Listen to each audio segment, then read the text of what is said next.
அனைவருக்கும் வணக்கம். இன்றைக்கி நம்ம பார்க்க வேண்டிய வீடியோ என்னென்னா, 6ஆம் வகுப்பு சோஷியல் சயின்ஸ் புத்தகத்தில் குடிமியல் பாடத்தில் மக்களாட்சின்ற ஒரு பாடம் தான் இங்கே பார்க்க போகிறோம். இது எங்கே இருக்குது அப்படின்னா 6th சோஷியல் சயின்ஸ் புத்தகத்தில் தேர்ட் டேர்மில் ஃபஸ்ட்டு பாடம் மக்களாட்சி. முதல் கொஸ்டின்,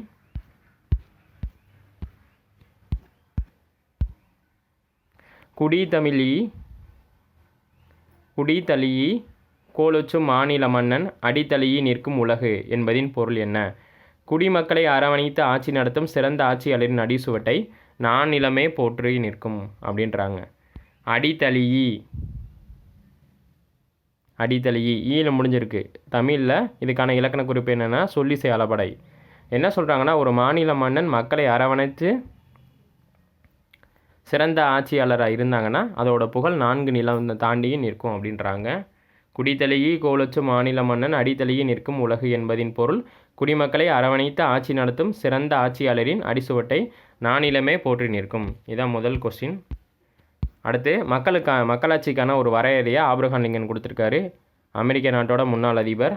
மக்களால் மக்களுக்காக மக்களே நடத்தும் ஆட்சி மக்களாட்சி என்றவர் ஆபிரகாம் லிங்கன். மக்களால் மக்களுக்காக மக்களை நடத்தும் ஆட்சி மக்களாட்சி என்றவர் ஆபிரகாம் லிங்கன். கேள்வி நம்பர் 2. கேள்வி நம்பர் 3, ஒரு நாட்டின் குடிமக்கள் தேர்தல் வழியில் தங்களது பிரதிநிதிகளை தேர்ந்தெடுக்கும் அதன் மூலம் அரசு அதிகாரத்தில் நேரடியாக பங்கேற்பதும் தான் நம்ம மக்களாட்சி என்கிறோம். அப்போ மக்களாட்சி என்னென்னா, நீங்கள் குடிமக்களாக இருந்து தேர்தலில் ஓட்டு போடணும். ஓட்டு போட்டு தேர்ந்தெடுத்து எம்பியோ எம்எல்ஏவோ தேர்ந்தெடுக்கிறீங்களா, அவங்க மூலமாக ஒரு ஆட்சி நடத்துகிறீங்களா, அதான் டெமோக்ரஸி, அதான் மக்களாட்சின்ற இந்த 3வது கொஸ்டினை குறிக்குது. ஒரு நாட்டின் மக்கள் தேர்தல் வழியில் தங்களது பிரதிநிதிகளை தேர்ந்தெடுக்கவும். தங்கள் பிரதிநிதின்றது நீங்கள் 18 வயது நிரம்பியரானவர் ஓட்டு போடுறீங்க, எம்பி எம்எல்ஏ தேர்ந்தெடுக்கிறீங்களா, அதைத்தான் அவங்க சொல்கிறாங்க. அதன் மூலமாக அரசு அதிகாரத்தில் நேரடியாக பங்கு பெறாங்க மக்கள் அப்படின்றாங்க. அதான் மக்களாட்சி அப்படின்றாங்க. அப்போ மக்களாட்சிக்கான வரையறை சொன்னது ஆபிரகாம் லிங்கன். மக்களாட்சினா என்னென்னா, நீங்கள் 18 வயது நிரம்பிய ஓட்டு போடுற அனைவரும் அரசு அதிகாரத்தில் பங்கு பெறுறீங்க அப்படின்றதான் 3வது பாயிண்ட்டு. 4வது, மக்களாட்சியின் வகைகள் யாவை? மக்களாட்சியின் வகைகள்: நேரடி மக்களாட்சி, டைரக்ட் டெமோக்ரஸி, பிரதிநிதித்துவ மக்களாட்சி. அப்போ இதில் 2 கேட்டகரி இருக்குது. நேரடி மக்களாட்சி, பிரதிநிதித்துவ மக்களாட்சி, ரொம்ப முக்கியம். அப்போ மக்களாட்சியோட வகைகள் கேட்டாங்கன்னா 2. அதில் ஃபஸ்ட்டு ஒன், நேரடி மக்களாட்சி என்பது என்ன? மக்களே சட்டம் இயற்றும் அதிகாரம் பெற்றிருப்பார்கள், இவ்வளோதான். அந்த சட்டம் வேணுமா வேணாமான்ற அதிகாரத்தை யார்கிட்ட அந்த அதிகாரம் இருக்கும்? மக்கள்கிட்ட தான் இருக்கும். இந்த பிரதிநிதித்துவ மக்களாட்சின்றது என்ன அப்படின்னா, நீங்கள் ஓட்டு போட்டு தேர்ந்தெடுக்கிறீங்களா எம்பி எம்எல்ஏ தான் அந்த சட்டத்தை ஏற்றுறதுக்கான ஆதரவோ எதிர்ப்போ தெரிவிப்பாங்க. அப்போ நேரடியாக மக்கள் இதில் பங்கு பெறதுனால இது நேரடி மக்களாட்சின்னு சொல்கிறாங்க. அப்போ நேரடி மக்களாட்சி முறை என்பது மக்களே சட்டம் இயற்றும் அதிகாரத்தை பெற்றிருப்பார்கள், அதுதான் அது. அப்போ நேரடி மக்களாட்சி முறை. அடுத்து பிரதிநிதித்துவ மக்களாட்சி முறை. அதே மாதிரி டேஸ் மக்களாட்சியில் மக்களே சட்டங்களை உருவாக்குகின்றனர். கொஸ்டினை பாருங்கள். டேஸ் மக்களாட்சியில் மக்களே சட்டங்களை உருவாக்குகின்றனர். நேரடி மக்களாட்சியில். ஆன்சர் என்னது? நேரடி மக்களாட்சியில். நேரடி மக்களாட்சியில் அனைத்து சட்ட திருத்தங்களையும் டேஸ் அங்கீகரிப்பர், மக்கள் தான் அங்கீகரிப்பர். நேரடி மக்களாட்சியில் அனைத்து சட்ட திருத்தங்களையும் டேஸ் அங்கீகரிப்பர்னா மக்கள் தான் அங்கீகரிப்பர். நேரடி மக்களாட்சியை நடைமுறைப்படுத்திய நாடு எது? சுவிட்சர்லாந்து. நேரடி மக்களாட்சி முறை அறிமுகப்படுத்திய நாடு எது? சுவிட்சர்லாந்து. பிரதிநிதித்துவ மக்களாட்சி கொண்ட நாடுகள் எவை? இந்தியா, இங்கிலாந்து, அமெரிக்க ஐக்கிய நாடுகள். பிரதிநிதித்துவ மக்களாட்சினா நான் சொன்ன மாதிரி இந்திய அரசியலமைப்பு படி குடியரசுத் தலைவர், பிரதமர், அமைச்சரவை, அதுக்கடுத்து நாடாளுமன்ற உறுப்பினர்கள். நாடாளுமன்ற உறுப்பினருக்குள்ளே 2 கேட்டகரி இருக்கும், லோக்சபை, ராஜ்யசபை. அது மாதிரி மாநிலத்துக்கு ஆளுநர், முதலமைச்சர், அமைச்சரவை, அதுக்கப்புறம் சட்டமன்ற உறுப்பினர்கள். இதில் இந்த சட்டமன்ற உறுப்பினர்கள், லோக்சபை உறுப்பினர்கள் எல்லாருமே 18 வயது நிரம்பிய வயதுவந்தர் வாக்குரிமையின் அடிப்படையில் தேர்ந்தெடுக்கப்படுறாங்க. அதான் பிரதிநிதித்துவ மக்களாட்சி. அதை கொண்ட நாடுகள் எதுனா இந்தியா, இங்கிலாந்து, அமெரிக்க ஐக்கிய நாடுகள். அப்போ அதிபர் மக்களாட்சினாலும் அதிபர் மக்களாட்சி முறைக்கு எடுத்துக்காட்டு வரும் அமெரிக்கா. அது கொஞ்சம் டீட்டெயிலாக சொல்கிறேன். நம்ம குடியரசுத் தலைவர் முறையில் நடைமுறைப்படுத்தப்படும் நாடு, அவங்க அதிபர் முறையில் நடைமுறைப்படுத்தப்படும் நாடு. இன்னும் கொஞ்சம் டீட்டெயிலாக வரும் அடுத்தடுத்த வீடியோவில். அதாவது இன்னும் கொஞ்சம் டெப்த்தாக சொல்லணுன்னா, நம்ம நாடாளுமன்றத்தின் அடிப்படையில் நம்ம இந்தியா செயல்படுது. அவங்க அதிபர் முறையில் செயல்படுவாங்க. இது கனடாவாக இருக்கட்டும், அமெரிக்காவாக இருக்கட்டும்.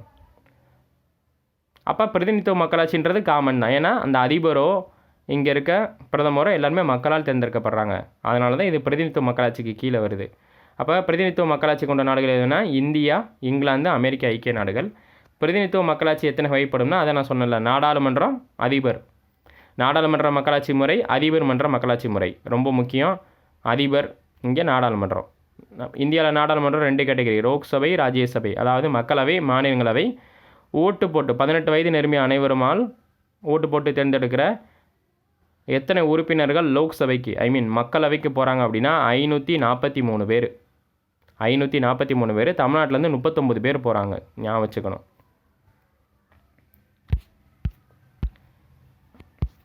நாடாளுமன்ற மக்களாட்சிக்கு எடுத்துக்காட்டு நாடுகள் இந்தியா, இங்கிலாந்து.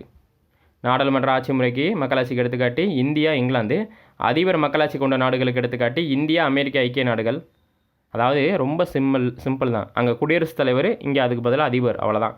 அப்போ நாடாளுமன்ற மக்களாட்சி முறைக்கு எடுத்துக்காட்டுனா இந்தியா, இங்கிலாந்து. இந்தியா, இங்கிலாந்து. அதிபர் மக்களாட்சிக்கு எடுத்துக்காட்டு அமெரிக்க ஐக்கிய நாடுகள், கனடா. புரியுதுங்களா? அடுத்து, நமது நாட்டின் சட்ட ஒழுங்கை காப்பாற்றுவதில் பெரும் பங்கு வகிப்பது எது? இந்தியாவின் அரசியலமைப்பு தான். நமது நாட்டின் அரசியலமைப்பு தான். ரொம்ப முக்கியமான கேள்வி. நமது நாட்டின் சட்ட ஒழுங்கை பாதுகாப்பதில் பெரும் பங்கு வகிப்பது நமது அரசியலமைப்பு சட்டம். அடுத்து, உலகிலேயே எழுதப்பட்ட அரசியலமைப்புகளில் மிகப்பெரியது எது? கைப்பட எழுதுனதில் மிகப்பெரிய அரசியலமைப்பு எதுனா இந்தியாவோட அரசியலமைப்பு தான். ரொம்ப முக்கியமான கேள்வி. உலகிலேயே எழுதப்பட்ட அரசியலமைப்பு சட்டங்களில் மிகப்பெரியது எது? இந்திய நாட்டின் அரசியலமைப்பு. மிக சிறியது எதுனா அமெரிக்கா. இதையும் நோட் பண்ணிக்கணும். பெருசு வந்து இந்தியா, சிறுசு வந்து அமெரிக்கா. நமது அரசியலமைப்பு சட்டத்தை உருவாக்கிய முதன்மை வடிவமைப்பாளர் யார்? டாக்டர் அம்பேத்கர் அவர்கள். இந்தியாவின் அரசியலமைப்பு சட்டத்தை உருவாக்கிய முதன்மை வடிவமைப்பாளர் யார் அப்படின்னா டாக்டர் அம்பேத்கர் அவர்கள். இந்தியாவின் முதல் சட்ட அமைச்சர், இந்திய அரசியலமைப்பின் சிற்பி. 1990ஆம் ஆண்டு பாரத ரத்னா விருது, மறந்துடக்கூடாது. அடுத்த கேள்வி, மக்களாட்சியின் நோக்கங்கள் என்னென்ன? மக்களாட்சியோட நோக்கங்கள் நல்லா கவனித்து பார்க்கணும். ஸ்டேட்மெண்ட்டில் கொடுப்பாங்க, கூற்று 1, கூற்று 2 அப்படின்னு. மக்களாட்சி அமைப்பில் அதிகாரம் மக்களிடம் தான் இருக்கும், பாயிண்ட் நம்பர் 1. அப்போ மக்களாட்சினா மக்கள்கிட்ட அதிகாரம். முடிவெடுக்கும் உரிமை பெற வேண்டியது அவசியமாகும். அப்போ முடிவெடுக்கும் உரிமை யார்கிட்ட இருக்குது? மக்கள்கிட்ட தான் இருக்குது. அதிகாரம் மக்கள்கிட்ட, உரிமையும் மக்கள்கிட்ட. ஒவ்வொரு தனிநபரும் முடிவெடுக்க வழிமுறைகள் நேரடியாக பங்கேற்க முடியாது. ஒவ்வொரு தனிநபரும் முடிவெடுக்கும் வழிமுறைகளில் நேரடியாக பங்கேற்க முடியலாது என்பதால் அவர்களுக்கு பதிலாக மக்களால் தேர்ந்தெடுக்கப்பட்ட பிரதிநிதித்துவம் அரசு அதுக்கு வழிகாட்டும் அப்படின்றாங்க. அதாவது நேரடியாக ஒவ்வொரு நபரும் பங்கேற்க முடியலனாலும் அவங்களோட பிரதிநிதிகள் மூலமாக தங்களுடைய பங்களிப்பை கொடுக்குறாங்கன்றது தான் மக்களாட்சி முறையோட இன்னொரு சிறப்பு. அடுத்த 4வது பாயிண்ட்டு, மக்களாட்சி அரசில் 18 வயது நிறைவுற்ற அனைத்து குடிமக்களும் தங்களுக்கான பிரதிநிதியை தேர்ந்தெடுக்கும் உரிமை உள்ளது. வயது வந்தோர் வாக்குப்படி 18 வயது. அதான் 4வது பாயிண்ட்டு. 5வது பாயிண்ட்டு, தேர்ந்தெடுக்கப்பட்ட ஒவ்வொரு பிரதிநிதியும் மக்கள் நலனை பாதுகாப்பதை கடமையாக வச்சுருக்கணும். இதுதான் பாயிண்ட் நம்பர் 5. தேர்ந்தெடுக்கப்பட்ட ஒவ்வொரு பிரதிநிதியும் மக்களை தனது கடமையாக கண்ணும் கருத்துமாக பாதுகாக்கின்றது அவங்களோட முக்கியமான கடமை. புரியுதுங்களா? திருப்பி சொல்கிறேன், மக்கள்கிட்ட அதிகாரம் இருக்குது, மக்கள் கையில் உரிமையை கொடுக்குறாங்க. ஒவ்வொரு தனிநபரும் தன்னால் நேரடியாக பங்கேற்க முடியலன்னா அவங்களுக்கு பதிலாக அந்த பிரதிநிதியை முக்கியத்துவம் பெற செய்கிறாங்க. பிரதிநிதிகள் அவங்கள கண்ணும் கருத்துமாக பார்த்துக்கிறணும். இதுதான் மக்களாட்சியோட முக்கியமான நோக்கம். அடுத்து ரொம்ப முக்கியமான கேள்வி, உலகிலேயே முதலில் பெண்களுக்கு ஓட்டுரிமை அளித்த நாடு எது? புதுசாக இருக்கா? புதுசுக்கு என்ன இங்கிலீஷில்? நியூசிலாந்து. அப்போ உலகிலேயே முதலில் பெண்களுக்கு ஓட்டுரிமை அளித்த நாடு எது? நியூசிலாந்து. எந்த வருஷம்? 1893. இந்த 1893 ரொம்ப முக்கியமான வருடம் வரலாற்றில். 1893 தான் அமெரிக்கா சிகாகோ மாநாட்டில் சுவாமி விவேகானந்தர் இந்து மதத்தின் பெருமைகளை பற்றி பேசியிருப்பாங்க. அதே 1893 தான் அன்னி பெசன்ட் இந்தியாவுக்கு வந்திருப்பாங்க. அதே 1893 தான் காந்தியடிகள் இங்கிலாந்து பயணம் மறுபடியும் போவாங்க. அப்போ அந்த 1893 ரொம்ப முக்கியம். அப்போ உலகிலேயே முதலில் பெண்களுக்கு ஓட்டுரிமை அளித்த நாடு எது? நியூசிலாந்து. 1893. யுனைடெட் கிங்டம் ஐக்கிய பேரரசு 1918. USA அமெரிக்க ஐக்கிய நாடுகள் 1920. அப்போ அந்த 3 கேள்வியை சேர்த்து ஒரே கேள்வியில் கொடுத்துருக்கேன், நல்லா கவனமாக பார்க்கணும். பெண்களுக்கு ஓட்டுரிமை வழங்கிய முதல் நாடு நியூசிலாந்து 1893. யூகேல எப்போ கொடுத்துருக்காங்க? பிரிட்டனில் எப்போ கொடுத்துருக்காங்கன்னா 1918. USA அமெரிக்காவில் எப்போ கொடுத்துருக்காங்கன்னா 1920. இந்தியாவில் டேஸ் வயது நிறைவடைந்த ஒவ்வொருவருக்கும் ஓட்டுரிமை வழங்கப்பட்டுள்ளது. இந்தியாவில் டேஸ் வயது நிறைவடைந்த ஒவ்வொருவருக்கும் ஓட்டுரிமை வழங்கப்பட்டுள்ளது. 18 வயது. எந்த உரிமைகளின்படி? உலகளாவிய வயது வந்தோர் உரிமைப்படி. எந்த உரிமைப்படி? உலகளாவிய வயது வந்தோர் உரிமைப்படி. ஏன்னா ஐநா ஒரு கருத்து சொல்லுது, 18 வயது நிரம்பாத அனைவரும் குழந்தை தான். அப்போ 18 வயதை நிறைவு செஞ்சால் தான் அவங்க ஓட்டு போடுறதுக்கு அந்த தகுதி அப்படின்றாங்க. அதான் உலகளாவிய வயது வந்தோர் உரிமை. ரொம்ப முக்கியம். இந்திய குடிமக்களில் எத்தனை சதவீதம் பேர் தங்களின் நாட்டின் மக்களாட்சியின் மீது நம்பிக்கை கொண்டுள்ளதாக புள்ளி விவரங்கள் தெரிவிக்கின்றன? ரொம்ப முக்கியமான கேள்வி. இந்திய குடிமக்களில் எத்தனை சதவீதம் பேர் தங்களது நாட்டின் மக்களாட்சியின் மீது நம்பிக்கை கொண்டுள்ளதாக புள்ளி விவரங்கள் தெரிவிக்கின்றன? 79%. ரொம்ப முக்கியம். அப்படி புள்ளி விவரங்கள் பட்டியலில் முதலிடம் வைக்கும் நாடு எது? இந்தியா தான். மக்களாட்சியின் மீது நம்பிக்கை வச்சுருக்காங்க எத்தனை சதவீதம் பேர்? 79% பேர். அந்த பட்டியலில் எந்த நாடு முதலிடம் இருக்குன்னா அது இந்தியா தான். அதான் அடுத்த கேள்வி. மக்களாட்சி தொடர்பான புள்ளி விவர பட்டியலில் உலகளவில் முதலிடம் வைக்கும் நாடு எது? இந்தியா. எவ்வளோ %? 79%.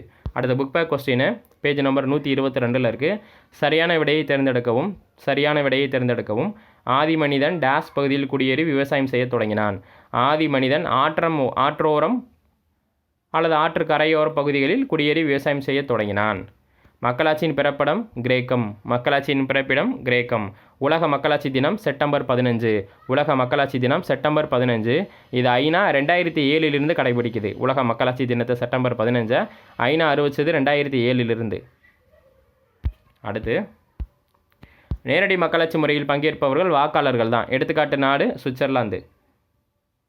நிரப்புக. நேரடி மக்களாட்சியை செயல்படுத்தும் நாடு சுவிட்சர்லாந்து. மக்களாட்சிக்கான வரையறையை வகுத்தவர் ஆபிரகாம் லிங்கன்.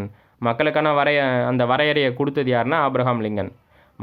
மக்களுக்காக மக்களே நடத்தும் ஆட்சி மக்களாட்சி, இட் இஸ் கால்டு டெமோக்ரஸி அப்படின்னு சொன்னது யார்? Abraham Lincoln. அந்த ஸ்டேட்மெண்ட்டை தான் இங்கே ஒன் லைனில் கொடுத்துருக்காங்க. மக்களாட்சிக்கான வரையறையை வகுத்தவர் ஆபிரகாம் லிங்கன். மக்கள் டேஸ் அளிப்பதின் மூலம் தங்கள் பிரதிநிதியை தேர்ந்தெடுக்கின்றனர். மக்கள் வாக்களிப்பதின் மூலம் தங்கள் பிரதிநிதியை தேர்ந்தெடுக்கின்றனர். நம் நாட்டில் டேஸ் மக்களாட்சி செயல்படுகிறது. நம் நாட்டில் பிரதிநிதித்துவ மக்களாட்சி செயல்படுகிறது. உலக மக்களாட்சி தினம் எது? செப்டம்பர் 15. ரொம்ப முக்கியமான கேள்வி. ஐநா அறிவிக்கையின்படி 2007 நம்ம கடைப்பிடிக்கிறோம். ஞாபகம் வச்சுக்கோங்க.